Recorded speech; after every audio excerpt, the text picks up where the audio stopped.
Hey everybody, Kevin P. McAuliffe here, and I am back again with another Boris TV tutorial. And you're probably taking a look at this footage in front of you right now, and you're probably thinking to yourself, well, you know what, this footage really doesn't look very good. I wonder what we're going to be talking about in this tutorial. Well, believe it or not, this footage looks exactly the way that I need it to look. Not necessarily the way that I want it to look, but basically what I've been told by a producer is that in the footage that we're using, they want it very washed out. And what they've told me is that they don't want the blacks any lower than 10 units, and they don't want the whites any hotter than 90 units. Now, I know you're probably thinking to yourself, well, how exactly would I do that inside of Adobe's After Effects? Because I don't really have a scope that I can look at, unlike in a nonlinear editing application. Well, believe it or not, with Boris Continuum Complete 8, we have a fantastic new plugin called Videoscope. And it's specifically designed to give you access to waveform and vector scope information right from within the Adobe After Effects application.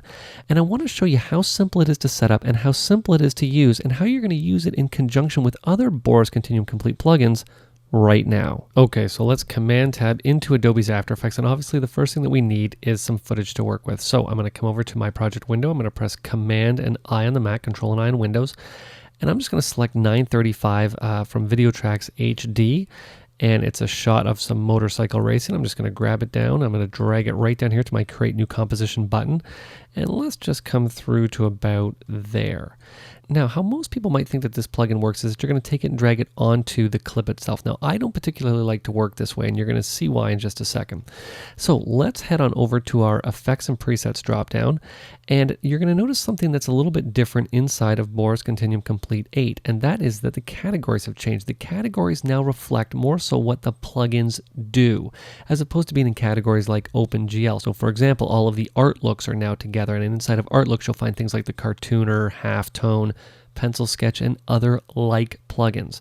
A much easier way to work. The team at Boris Effects takes your feedback and they try to implement as much of it as they can into each release of Boris Continuum Complete. And this is a fantastic update new to Boris Continuum Complete 8. But what I'm looking for is right down here inside of color and tone, and I'm looking for Videoscope right down here. Now, like I said before, what most people might think that you would do is to take this filter and drag it over here and drop it onto the shot just like that. And you'll see the Videoscopes appear. That's not quite how I like to work. How I like to work is I'm just going to undo what I just did, is I like to come up to Layer and I like to create a new adjustment layer. Now, the reason that I like to create a new adjustment layer and work like that, and I'll just drag Videoscope over onto the adjustment layer, is that now it's very simple for me to turn on and off just by simply turning the eyeball on and off. Very, very simple to do, as opposed to going into the effects control and turning the filter on and off. I find that to be a much easier and much more user-friendly way to work. But the great thing is you can work however you like. Now, what I'm going to do is I'm just going to turn the filter back on here for a second, and you're going to see that I have 4 scopes up here on the screen together at the same time. So let's come over here into the effect control window and let's take a look at some of the parameters that you have access to. So obviously we're going to come over here. You can see that we can have our color scheme as being white. I can just turn that on just like that, and you'll see that we lose all of the color from over here in our RGB and inside of our vector scope as well. Remember, a lot of these are personal preference. However you like to work. I actually prefer to work seeing all of the colors. Our next option is the layout. And you can see we have it as an overlay, as a side-by-side, just like that.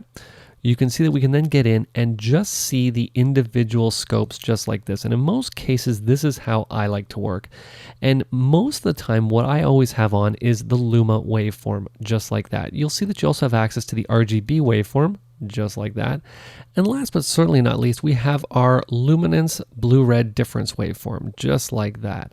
Now, depending on what type of color space you're going to be working in, SD, HD, you're going to want to set that accordingly. I'm just going to leave it as SD for right now. You can see you can also get in and adjust the luminance range for RGB 0 to 255 or D1 16 to 235. You can see that for the vector scope calibration, you can have 75% bars or 100% bars. And what I'm going to do here is I'm just going to switch back to my vector scope for just 1 second here. And you can see the difference when I switch back and forth just like that. Very slight difference, but obviously a very important one nonetheless. You can see for pixel sampling, we have full, half, quarter, and eighth. And what I'm going to do is I'm just going to switch back to my RGB waveform here. And you'll see that as soon as I come back and I adjust that, let's just set it down to be an eighth, you'll see that we don't have as much detail in the scopes as we did before. I'm just going to set that back to be full. Now, obviously, we also have the choice of setting our black levels at 7.5, just like that. We can adjust our background opacity to make this 100% black. I don't mind having it slightly transparent. 50% is probably a little bit too transparent. So let's go back to what we had it at, about 75. That's looking pretty good. You can see we can get in and adjust the display's brightness, and I always like to have my display as bright as possible. And you can see that we can also adjust the monitor's brightness. That is the monitor right here around the outside edge. Now, let's talk about how you're going to do color correction with your Videoscope. What I'm going to do is I'm going to navigate up to my layout, and I'm going to select the Luma waveform.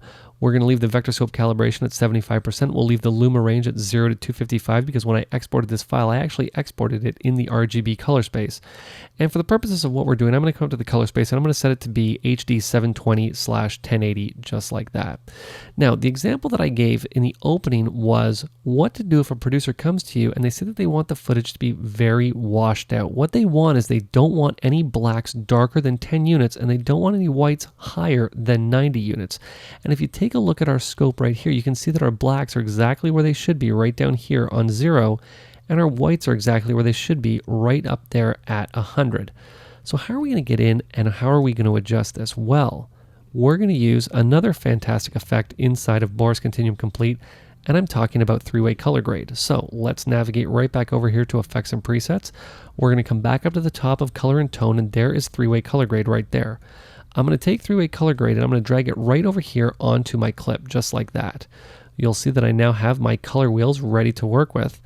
And what we're going to be doing is we're going to be working with the lift and the gain. We're not going to be working with the color wheels, just the slider bars at the bottom. And how we're going to set this up the way the producer wanted is very simple. Let's start with our black levels. What I'm going to do is I'm going to drag the black slider bar and I'm just going to drag it up like this. And you'll see that as I do, I can now position this right on 10 units, just like that, just the way the producer asked for it. Now what I'm going to do is I'm going to take the whites and we're going to drag them down a little bit, just like that. So guess what we now have? We now have a washed out end product, and what I'm going to do is I'm just going to come down to my adjustment layer, I'm going to turn the eyeball off just like that, and then I'm going to come up to my three-way color grade and I'm just going to toggle it on and off, and you can see we now have a very washed out look, just like the producer wanted. And it was very simple to do, simply putting our Videoscope effect onto an adjustment layer at the very top of our composition and working the way we would normally work on all of the layers below it. The great thing is you can quickly toggle that scope on and off to make sure that you're still complying with what the producer wants while still being able to get in and do the work that you need to do very quickly and very easily. So Videoscopes is a fantastic addition to Adobe's After Effects, and it's included with Boris Continuum Complete 8. So if you have any questions, you have any comments, you have any tutorial requests, you can send them to support@borisfx.com. This has been Kevin P. McAuliffe. Thanks a lot for watching.